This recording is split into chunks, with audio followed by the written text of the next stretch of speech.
Hello and welcome to a new episode of Morgana Radio, where I, your host, Morgana Ray, interview the world's most fascinating thought leaders on money, love, and magic. And I am so excited about today's guest, Johanna Lyman. Johanna is making waves in the way companies do business. She is a unicorn. She is a unique person. And oh, by the way, if you're listening on iTunes, you probably want to know that this is also being video recorded. And Johanna is quirky, so I don't really know what she's going to do. But there may be stuff going on that you can't hear. So let me tell you about what Johanna is going to be teaching us today, and then I'll tell you a little bit more about her. So today's topic is lead like a coach, disruptive leadership for 21st century businesses. Johanna works with leaders of fast-growing companies whose business model can't sustainably support their big vision. She helps them take their business to the next level without burning out their teams or themselves. And those of you in business know what I'm talking about. And over the last 13 years, she has helped thousands of people all over the world develop their business, the business of their dreams, and step into being the leader they've been called to be. And in this enlightening talk, Johanna is going to teach us about a new style of leadership that is essential to bringing companies sustainably forward in the 21st century. She identifies the 5 core qualities that these leaders embody and how to cultivate these qualities for peak performance, increased team productivity, and a more effortless workflow. Walking the path of a disruptive leader leads to more innovation, collaboration, and synergy in the work environment, all of which are essential for sustainable growth and profitability. Welcome, Johanna. Thanks for having me, Morgana. I'm thrilled to have you. I really think what you're doing is so important.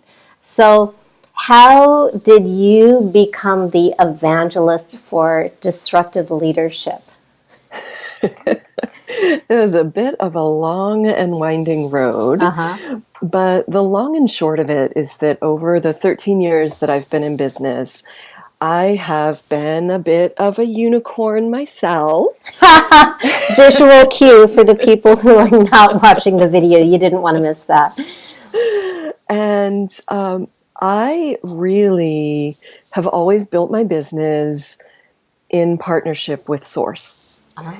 And so I sort of say, how do you want to use me today?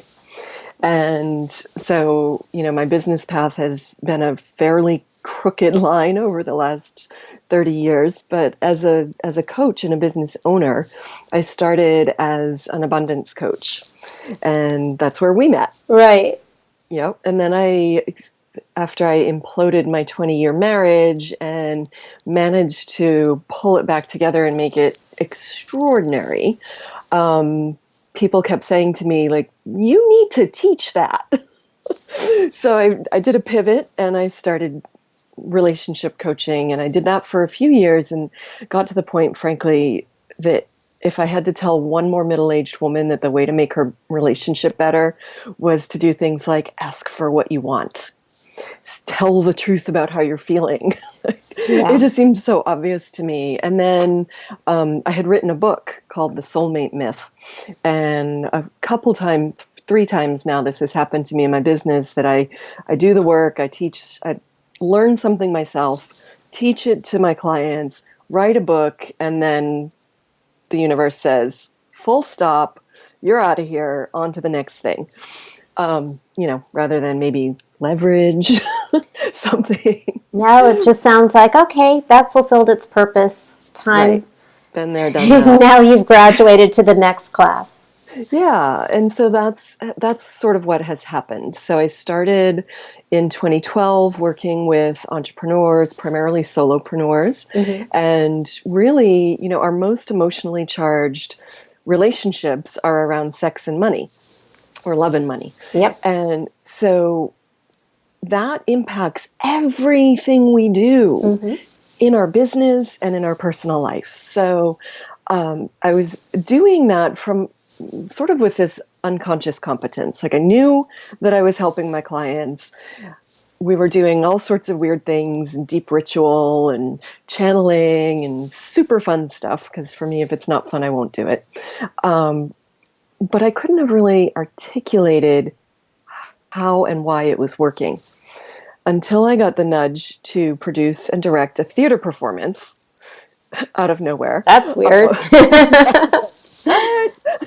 No, I have no theater background. I never would have guessed that, Oh actually. no, because I am a little bit of a drama queen, but Yeah. yeah, but it was called Opening Pandora's Box, Stories of Truth and Hope. And it was all these transformational stories of women overcoming tremendous challenges. And that formed the basis for the work that they were then doing in the world, changing people's lives. That experience helped me realize that there's actually a skill set behind my crazy mad genius that is translatable. And what it looks like is I can look at a system, whether it's an individual, a couple, or a company, and see what wants to emerge.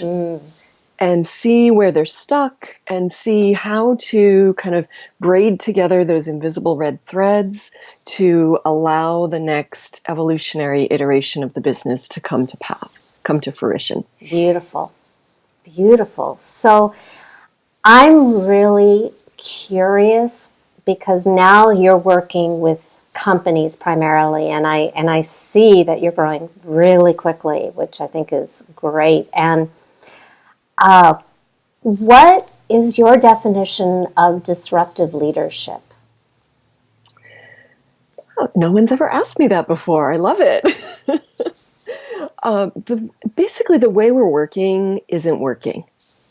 And so we need to change the paradigm. So disruptive leaders are committed to changing the paradigm. And the current corporate paradigm is fear-based and it's scarcity-based. And the new paradigm is love-based. Now, if that's not disruptive, I don't know what is. And it's based on what I call the both and, rather than either or. So we work from a paradigm of, there's plenty to go around. And how can we make sure that we have both healthy profits, sustainable profits, and happy people? Because study after study has shown that when people are happy at their jobs, they're happier in their home lives, and their companies are more profitable. So why would we not want that? Yeah. And I'm seeing the companies on the small scale and the really large scale that are operating from fear are not sustainable, and they will not be here in the next 20 years, including the whole fossil fuel industry. So I was really curious about these 5 core qualities. From a totally narcissistic standpoint, I want to go, okay, do I have that? Do I have that? So what are the 5 core qualities of this new kind of leader? Yeah. So let me just set it up by saying that they are evolutionary qualities. So they're not something that you do once and you check off. Oh, rats. Sorry. But the good news is that you just can keep expanding into them more and more. So they are very interwoven with each other. Most of them don't really stand alone. So the first one is courage. The second is being open, and we talk about having an open heart, open mind, and open will. The third is aligned, which is, are you aligned with your core values and the work that's yours to do? The fourth is creativity, and not creativity from a perspective of playing a musical instrument or picking up a paintbrush, but there's so many ways to be creative. And the last one, which, full disclosure, I really did not want this one to be true, but because I'm a Leo, so it's humility. Darn it. And by the way, I am humbly so smart that I figured out that you just spelled coach. Creativity. What the first one was courage, openness, alignment, creativity, and humility. C.O.A.C.H. Gold star for Morgana. Very clever. Yep. So how do you cultivate these qualities, and why are they important? How do they work together? So if we start right in the middle with aligning with your core values, that then makes it super easy when you know what your values are, what you stand for, what you won't stand for. It's so easy to say yes to what's aligned with it, and it's an equally easy no when something is not aligned. Okay. It takes out the ambiguity of how do I want to run my business? If collaboration is a core quality, a core value of yours, you're not going to want to be a solopreneur. Okay, just as one example. And to interject here, for women, saying no to what they don't want involves courage. It does. It really, and courage means heart. It's the time of the heart. That's what that's right. Its root in French. Yeah, and as Brene Brown defines it, it's speaking the truth from your heart. Yeah. And so the courage, that's when we work with leaders, we start here. What's the uncomfortable conversation you've been avoiding? And immediately one pops up. Okay, go have that. And we coach them on how to have that difficult conversation in a way that's not going to put the other person on the defensive. And just that, if everyone on the planet learned that one skill, we would be so far advanced from where we are now. So that's, the main thing with courage where we start is around having those uncomfortable conversations. And sometimes it's with yourself. How we lie to ourselves all the time. So in fact, we've got this really cool exercise. And one of the questions is, what do you have to pretend you don't know in order to keep this thing a problem? And it's asked after a series of other questions, and it's designed to kind of short circuit the brain and make you go, what? But then immediately what's the thing you've been pretending to yourself. And then with open, the idea of having an open heart, open mind, open will, this is actually something that I've been studying for years and found an MIT professor wrote an entire theory, and he's got a book and he does all these teachings called Theory U that is about the process of letting go of all your preconceived notions, especially when stuff isn't working, and kind of sliding down the side of the U, the left side of the U, landing at the bottom, which is what I've always called swimming in the void. When you've let go of what was and you don't quite yet know, or maybe don't at all yet know what's coming, but you have to sit in that space of not knowing and allow what wants to emerge. And that requires courage. It requires knowing what you're aligned to. And it requires having an open heart, an open mind, and an open will. Like, okay, source, what do you want me to do next? And that that requires so much courage and so much humility. Mm-hmm. And that was really one of the most powerful lessons that I received a couple of years ago, was to really surrender into that process for myself. And, kicking and screaming the entire way, but I'd learned that you've got to full surrender. And it's an action verb, right? Surrender. You can always go deeper into surrender. Well, and it's been my observation that when people are stuck in a really bad situation, whether it's poverty or abusive relationship or health or whatever that is, and while on the surface it's like they're doing everything you can possibly do to get a different result, but not getting that different result, it is that void That is so terrifying, because even letting go of something horrible is a death of what you know, a death of part of your identity, and it must be made safe. Yes. When we can make that safe, change becomes really easy and really fast. Yeah. Yeah, but the safety is paramount. And that's actually one of the things that my partner and I are known for, is creating a safe container for people to go deep fast. And I just did a talk last week and got that reflected back from one of the participants, like, whoa, how did you do that?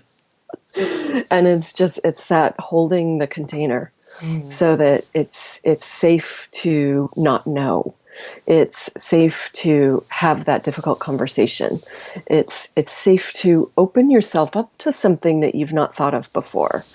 And then, the reason creativity is one of the core qualities is because Albert Einstein said you can't solve a problem with the same mind that created it.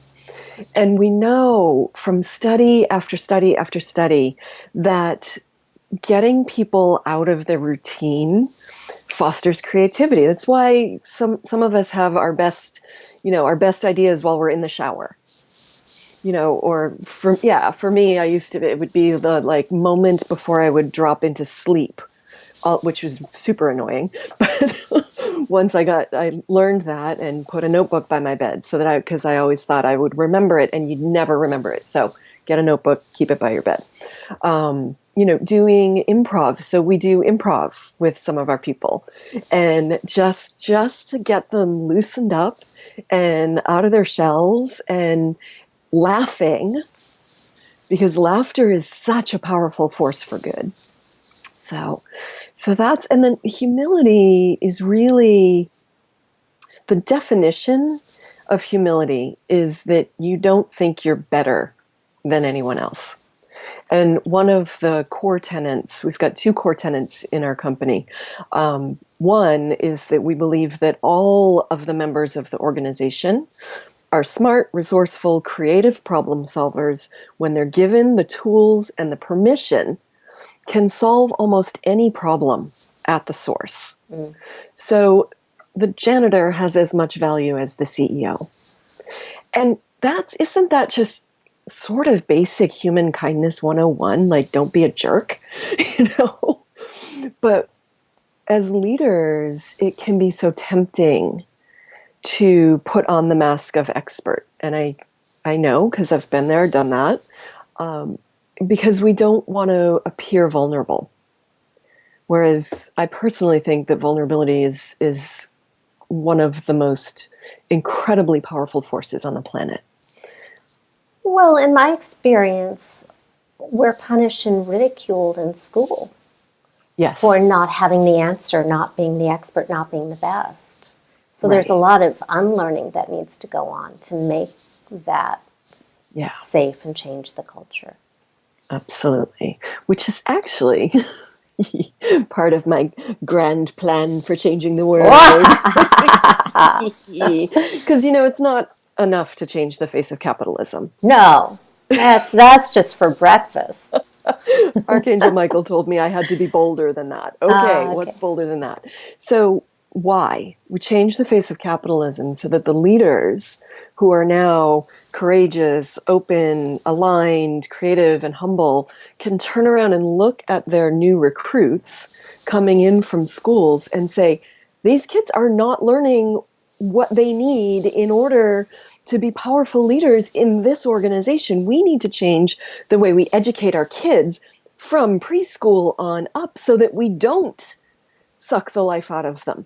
Because there's not a 4-year-old on the planet who's not innately creative, right? And totally aligned with who they are. So how to change the way we educate our kids so that we instill these essential qualities into them from the very beginning. We teach them how to relate from their essence, and we teach them that it's okay, whoever you are. That's beautiful. And then I really believe that once we raise a generation of kids in that kind of school environment, we'll have peace on the planet in that generation. Beautiful. So, how do our listeners and viewers get started? I know you have a free gift, which we're going to post at morganaradio.com, along with the video and the bullet points, the learning points from this interview. What are our readers going to get? So we have on our website, we've got a communication style quiz. Great. And it's just a really fast, takes a couple of minutes maybe, and it will tell you what your main communication style is, and specifically what your default is when you're under pressure. Right? Why is that important? Yeah, because we're all under pressure at times, and don't we want to be able to behave at our best even when we're under pressure? Mm-hmm. So if you can understand what your default communication style is, then you can know what are the strengths of that, and then what do you need to be mindful of. And so that's where I would start. Like if you're listening to this and you're like, whoa, that sounds like a lot to take on, start there. Take the quiz and then be mindful of your communication style. You know, maybe, and coach's challenge, have a difficult conversation with somebody that you've been avoiding. And I can tell you from personal experience, the first 5 minutes will be excruciating. And then you're going to feel this whole weight lifted off of you. And so my recommendation is when you have that, say there's something that's been really on my mind, is it okay if we clear the air on it? And come from the place of how you're feeling about it, and make a clear request for what you want to be different. Try to avoid the blame game, because that makes nobody happy ever anywhere on the planet. Beautiful. Thank you so much. Before we wrap up, do you have a success story that you just kind of return to for inspiration?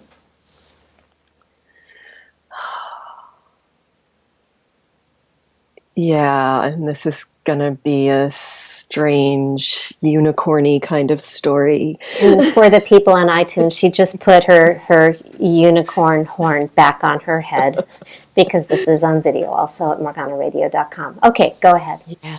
So I go back to the times where I was swimming in the void, where I had not intentionally, not by choice, but where Source had kind of ripped the rug out from underneath me and all of my clients disappeared. And I had to sit in that space and really surrender. And every time that has happened, what has emerged has been way more magical than I could have even imagined with my conscious mind. Way more fun than I ever would have thought possible. And I've had, for the last 10 years, 11 years now, one of my main mottos in life is, if it's not fun, I'm not doing it. So you and me both, sister. Yeah, so when that happens, trust, the universe is always conspiring on your behalf. So I just go back. I've done it. I know that amazing stuff comes out of it. And I know that even when I think I don't know how to do something, the hows are actually none of our business. So you just say yes, and that gets you into alignment. Yeah, we get information sort of on a need-to-know basis. Nothing more than necessary. And for those of us with a little bit of a control issue, that's not always fun. No. But the more you do it, the more comfortable it gets. Yeah, once you've been on that ride a few times, you kind of, you know what's coming. Yeah. Well, thank you so much thank you so much for this really, I think, touching all of it. The money, the love, and most certainly the magic. So for goodness sake, if you're listening, head over to morganaradio.com and take your communication quiz and get started on your journey to becoming a courageous, open, aligned, creative, humble, disruptive leader in your own life and in the world. Thank you very much. Thank you.